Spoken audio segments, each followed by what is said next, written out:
السلام علیکم ورحمۃ اللہ وبرکاتہ۔ بسم اللہ الرحمن الرحیم۔ سامان سے لدا ہوا ایک بحری جہاز محو سفر تھا کہ تیز ہواؤں کی وجہ سے وہ الٹنے لگا۔ قریب تھا کہ جہاز ڈوب جاتا۔ اس میں موجود تاجروں نے کہا کہ بوجھ ہلکا کرنے کے لیے کچھ سامان سمندر برد کرتے ہیں۔ تاجروں نے مشورہ کر کے طے کیا کہ سب سے زیادہ سامان جس کا ہو وہی پھینک دیں گے۔ جہاز کا زیادہ تر لوڈ ایک ہی تاجر کا تھا۔ اس نے اعتراض کیا کہ صرف میرا سامان کیوں، سب کے مال میں سے تھوڑا تھوڑا پھینک دیتے ہیں۔ انہوں نے زبردستی اس نئے تاجر کو سامان سمیت سمندر میں پھینک دیا۔ قدرت کی شان کہ سمندر کی موجیں اس کے ساتھ کھیلنے لگیں۔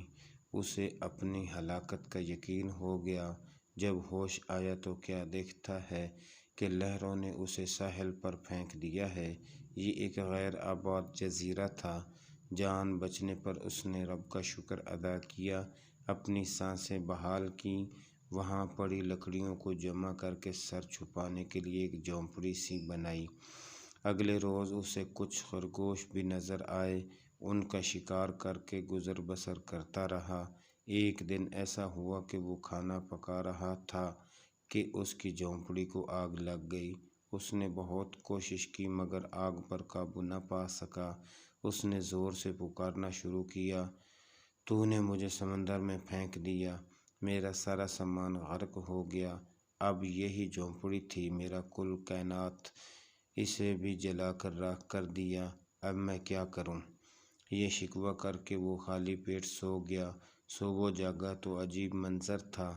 دیکھا کہ ایک کشتی ساحل پر لگی ہے اور ملاح اسے لینے آئے ہیں۔ اس نے ملاحوں سے پوچھا کہ تمہیں میرے بارے میں کیسے پتہ چلا؟ انہوں نے جو جواب دیا اس سے تاجر حیران رہ گیا۔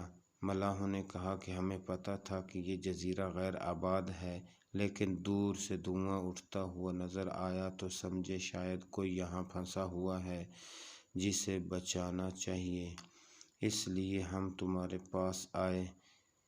پھر تاجر نے اپنا پورا قصہ سنایا تو ملاحوں نے یہ کہہ کر اسے مزید حیران کر دیا کہ جس جہاز سے تمہیں سمندر میں پھینکا گیا وہ آگے جا کر غرق ہو گیا۔ یہ سن کر تاجر سجدے میں گر گیا، رب کا شکر ادا کرنے لگا اور کہا کہ پاک ہے وہ ذات جس نے مجھے بچانے کے لیے تاجروں کے ہاتھوں سمندر میں پھینکوایا۔